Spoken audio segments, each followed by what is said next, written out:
किसान साथियों, मैं आपके अपने YouTube चैनल ऑरेंज फार्म वालों का स्वागत करता हूं। तो आज हम बात करने वाले हैं गर्मी की फसल जो आती है जून जुलाई में, जो हमारा आती है मृग भार, उसके बारे में। क्यों किसान भाई उस भार को लेने में असफल हो रहे हैं और क्या इसकी गलती कर रहे हैं और क्या चीज़ें करने से हम उस भार को ले सकते हैं। तो उसके काफ़ी रीज़न होते हैं कि अपनी भार नहीं आ रही, वो पौधे के ऊपर भी डिपेंड करता है सारी चीज़ें। तो अगर आप हमारे व्हाट्सएप ग्रुप पे जुड़ना चाहते हो, स्क्रीन पर चल रहे नंबर पर मुझे व्हाट्सएप पे मैसेज करके हमारे व्हाट्सएप ग्रुप में भी जुड़ सकते हो। वहाँ पर सभी अलग अलग क्षेत्र से किसान भाई जुड़े रहते हैं और मैं भी जो अपडेट होती है संतरा की मैं भी डालता रहता हूँ। तो अब बात करते हैं अपन मृग भार में संतरा में क्यों फेल हो रहा है। सबसे पहली चीज़, आपका अगर प्लांटेशन अगर ज़्यादा बड़ा हो चुका है, 10-12 साल का हो चुका है, 15 साल का हो चुका है, जैसे हमारा 12 साल का अभी बगीचा, और आप देख सकते हैं कि इसमें जो धूप है सभी पौधों में आसानी से आ रही है। मतलब सभी पौधों तक तो रूट्स के पास भी धूप पहुंच रही है। तो पौधे भी धूप का आना बहुत ही जरूरी है। अगर आपने कम डेंसिटी, अगर ज़्यादा ही घेरी बगीचा लगा रखा है, कम कम दूरी पे लगा रखा है, तो ये समस्या आपको मृग भार में देखने को मिलती है कि अपना मृग भार में अफलन की समस्या देखने को मिलती है। तो आपको 16x16 पे अगर प्लांटेशन ज़्यादा बड़ा हो चुका है, तो आप साइड की जो धूप जिधर से अपनी सूरज उगता है और जिधर खत्म एंड होता है, उस साइड में आप इसकी जो है साइड में से ब्रांचेस आप कट कर सकते हो और कैनोपी मैनेजमेंट कर सकते हो। दूसरा आपको करना है, पौधे को अंदर से जितनी भी रूट से जो आड़ी तिरछी एक दूसरे में घुस रही है, वाटर रूट से जो सीधी जा रही है, उनको निकालना है। ये हो गया। तो पहली चीज़ है आपको कैनोपी मैनेजमेंट करना है। दूसरा, आपकी मिट्टी के अनुसार आपको मैनेजमेंट करना है कि हमारी मिट्टी में कितने समय में तान लगाने से, अगर पानी का स्टेज देने से कितने समय में पौधे को तान लग जाए। ये आपको अपने मिट्टी के अनुसार आपको देखना है। इसलिए बता रहा हूँ क्योंकि सभी दूर की मिट्टी अलग अलग। कई किसान बोलते हैं कि हमारे 1 महीने में तान लग जाती है, कोई बोलते हैं कि 3 महीने में लगती है। तो आपकी मिट्टी के अनुसार आपको निकालना पड़ेगा। तो पौधे में स्ट्रेस देना बहुत जरूरी है। पौधे में अगर अपन तान नहीं देंगे और पौधे में जो है पानी देंगे, तो पौधा क्या अपना वेजिटेटिव ग्रोथ करेगा और अपने पौधे में स्ट्रेस नहीं बनेगा। बिना स्ट्रेस के आपके कभी भी फल नहीं आएंगे, इस बात का आप ध्यान रखें। तो पहला आपको अंदर से ब्रांचेस खाली कर देना है, हो गया। उसके बाद आपको करना है पौधे में तान लगा देनी है। अगर आप पौधे में तान लगाओगे, आपका बगीचा कभी भी फेल नहीं होगा। तीसरा अपन बात करते हैं इसमें सबसे बड़ी समस्या, संतरा के पौधे में किसान भाई सही साठ फर्टिलाइज़र का उपयोग नहीं करते हैं। तो जैसा कि आप मेरे अगर पुराने सब्सक्राइबर जुड़े हो, तो मैंने आज से कुछ दिन पहले जब इसमें हम पानी दे रहे थे इसके अंदर, फल झड़ने के बाद अम्बे बहार का जब पानी दिया इसके अंदर, जब हमने 500 ग्राम पर पौधा पोटास और 1 किलो 10-26-26 का इस्तेमाल किया, तो आप 10-26-26 की बजाय 1.5 किलो फास्फोरस का इस्तेमाल भी कर सकते हो। पोटास प्लस फास्फोरस का इस्तेमाल करके आप जो है पौधे में देने से अभी अगर आप दोगे तो ये काफ़ी बेनिफिट मिलेगा। पौधे में खाद देने का तरीका होता है, आप 4 भाग में आप खाद को डिवाइड करना है। पहला भाग आपको अभी देना है स्टेज लगाने से पहले। दूसरा, आपको जब स्टेज टूटता है बारिश के समय में, जब आप पहली जुताई करते हो इसके अंदर, तब आप इसके अंदर दूसरा भाग का खाद दे सकते हो। पहले अपनों को काम करना है पौधे के फूल के ऊपर, फिर अपन काम करेंगे फूल से फल के ऊपर। ऐसे अलग अलग 4 भाग में आपको डिवाइड करना है। तो आपको जो है पौधे में न्यूट्रिशन अवश्य देना है। आप न्यूट्रिशन की कमी रखोगे और सिर्फ तान के ऊपर डिपेंड रहोगे, तो ऐसा नहीं, आपको सभी चीज़ें एक साथ लेकर आपको चलनी होगी। तो स्प्रे के कुछ लोग बोलते हैं कि हम स्प्रे ज़्यादा करते हैं। स्प्रे से हम लिमिटेड टाइम के लिए पौधे को ताकत दे सकते हैं। अगर लंबे समय तक हमें पौधे को ताकत देनी है, तो आपको जड़ों के माध्यम से इसको खाद देना पड़ेगा। और दूसरा, आप इसमें एक ध्यान रखें कि आप नाइट्रोजन का इस्तेमाल बहुत ही कम करें, क्योंकि कई किसान भाई संतरा की फसल के अंदर ज़्यादा नाइट्रोजन का इस्तेमाल करते हैं। उससे पौधा जो अपना वेजिटेटिव ग्रोथ पे ही रहता है नाइट्रोजन के कारण। तो इस बात का आप ध्यान रखें। अगर आप गोबर खाद, वर्मी कंपोस्ट या केचुआ खाद का इस्तेमाल कर रहे हैं, तो उसके अंदर आप जो है नाइट्रोजन का इस्तेमाल कम करें, क्योंकि ऑर्गेनिक मिक्सचर में नाइट्रोजन ज़्यादा होती है, धीरे धीरे पौधे को लगती रहती है, तो उससे हमारा नाइट्रोजन की पूर्ति जो है उससे हो जाती है। अगर अलग से आप नाइट्रोजन का इस्तेमाल बिल्कुल ना करें, इस बात का आप ध्यान रखें। तो चौथी सबसे बड़ी समस्या है अपनी रूट स्टॉक का चयन। आपने किस रूट स्टॉक का पौधा लगाया है, उस रूट स्टॉक से भी कई बार आप लन की समस्या देखें। घेरी जमीन में जम्बेरी का पौधा ना लगाए, ये आप मेरी बात लिख के रख लीजिए। अगर आप जम्बेरी रूट स्टॉक, वैसे तो 99% अपने जितने बगीचे हो जम्बेरी के ही है, क्योंकि लोग बोलते हैं रंगपुरी नागपुरी पर जम्बेरी क्राफ्टेड ही आपको पौधे देते हैं।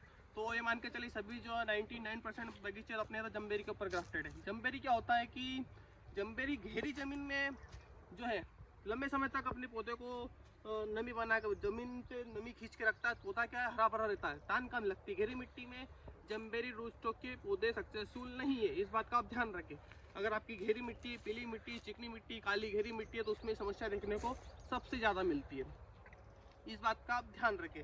और धान लगाने के समय आपको क्या करना है कि खेत की जुताई नहीं करना। जैसे हमने इसमें पानी, आखिरी पानी दे चुके हैं, एक और पानी इसमें चल रहा है, आखिरी पानी एक बार हम इसको पानी दे रहे हैं, क्योंकि हमें लगता है कि इस बार थोड़ी गर्मी ज़्यादा गिरने के कारण हमारे पौधे का मिट्टी के अनुसार हम एक इसमें पानी लास्ट एक और दे रहे हैं। तो जैसा कि अब इसको आप जैसे पानी दे रहे हो, आपके हमारे इधर एमपी में जो क्यारे बना के पानी दे रहे हैं फ्लड इरीगेशन से, तो इसकी जुताई नहीं करना। जुताई नहीं करेंगे तो क्या होगा कि जब धूप गिरेगी, खेत फटेगा, तो इसमें दरारें बनेगी। दरारें से क्या होगा कि अगर इस पौधे की जो वाइट रूट जोन रहता है बारीक बारीक, वो रूट जोन से फटेगी तो रूट जोन टूटेगा। वो टूटेगा तो पौधों में स्ट्रेस आएगा। स्ट्रेस आएगा तो पौधा अपने अंदर कार्बन बनाएगा, लूज होगा, पौधा ग्रोथ छोड़ के फूल के ऊपर काम करेगा। तो वो स्टेज इसलिए जरूरी है। तो खेत की हकाई नहीं करना है। खेत हकाई करोगे तो नमी दब जाएगी, और नमी दबेगी तो लंबे समय तक पौधा आपका हरा भरा ही रहेगा। पौधे में लूज होना बहुत जरूरी है, पत्तियों में पिलासपन आना जरूरी है, पौधे से लीफ ड्रॉप होना जरूरी है। इस बात का आप ध्यान रखें। दूसरा ये कि आपको ज़्यादा तान नहीं देनी। अगर आपने ज़्यादा तान दे दी तो भी नुकसान है, और कम तान दे दी तो भी नुकसान है। ज़्यादा तान दे दोगे तो पौधा जो रिकवर नहीं हो पाएगा पहली बारिश में। इस बात का आप ध्यान रखें। और आप खाद को 4 भाग में डिवाइड करें, बता ही दिया है मैंने। और दूसरा, आप पौधे में हकाई ना करें। आपको हकाई करना है अपने, कब करना है? जून के समय में इसकी हकाई करना, अगर करना ही है तो। और घेरी जुताई ना करें, इससे अपनी जो मोटी रूट ना टूटे, हल्की जुताई करे, गुड़ाई टब इसके करे, तो पौधे में जो भी आप फर्टिलाइजर इस्तेमाल करते हो अच्छे से मिट्टी में मिल जाए और पौधे को लग जाए। तो पौधे में खाद के ऊपर ज़्यादा आप ध्यान दें। खाद अच्छे से देना है, तान अच्छे से लगाना है। और दूसरा, पौधे में अंदर से खुला होना चाहिए। आड़ी तिरछी जितनी भी रूट से अंदर से वाटर शूट से जो सीधी जा रही है उनको निकाल देना है, तो पौधे में जो अपनी एनर्जी वेस्ट हो रही है वो रुक जाए। और पौधे में तान लगाने के ऊपर पहला फोकस करें आप, मेरी बात माने तो। पहला तान लगाना है, खाद मैनेजमेंट करना है, स्ट्रेस देने के लिए पानी मैनेजमेंट करना है कि आपको अपने अनुसार देखना पड़ेगा कि मिट्टी में कितनी तान लग रही है। तो मिट्टी में आपके पौधे में तान अच्छे से लगनी चाहिए।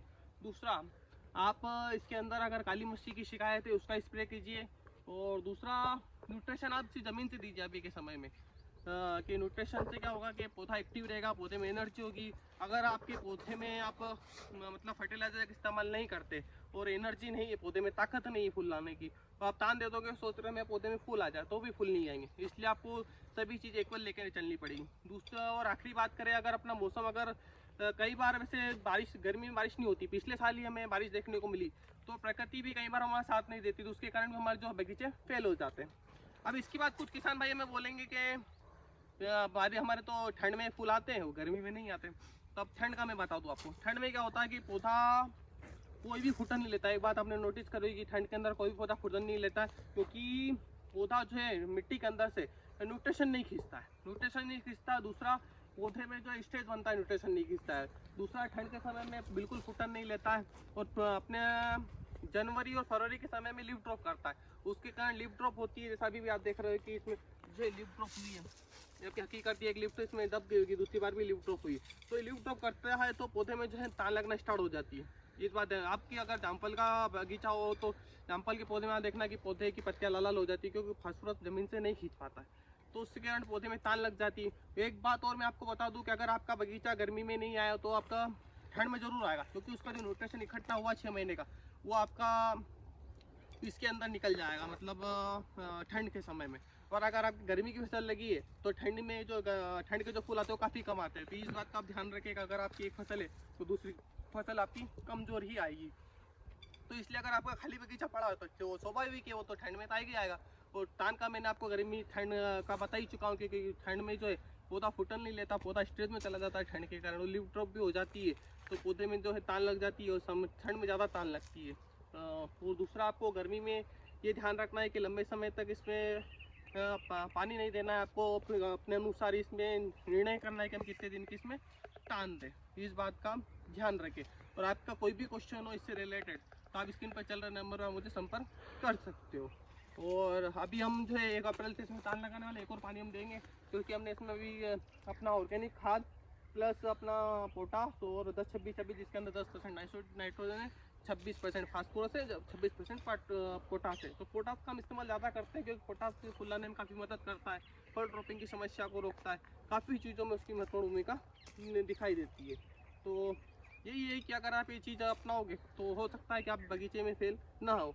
और पौधे में एनर्जी बहुत ही ज़रूरी है। अगर आप सोचते हो कि हर साल बगीचा आए मेरा, तो वो चीज़ हम कर नहीं सकते, क्योंकि हम लंबे समय तक उस फल को रोक के रखते हैं पौधे पे, पौधे का जो लूज़ हो जाता है उसके कारण पौधा, और पौधा में अगले साल के लिए फल के लिए तैयार नहीं हो पाता है, क्योंकि हम लंबे समय तक फल रखते हैं तो पौधा ऑटोमेटिक उसकी एनर्जी ख़त्म हो जाती है, तो अगले साल हमें जो फूल देता भी है तो कम मात्रा में देता है। तो मेरा ये कहना है कि अगर आप एक साल बगीचा लेते हो, दूसरे अच्छा पोषण दे और तीसरे साल आप बिल्कुल उससे डबल उत्पादन ले सकते हो।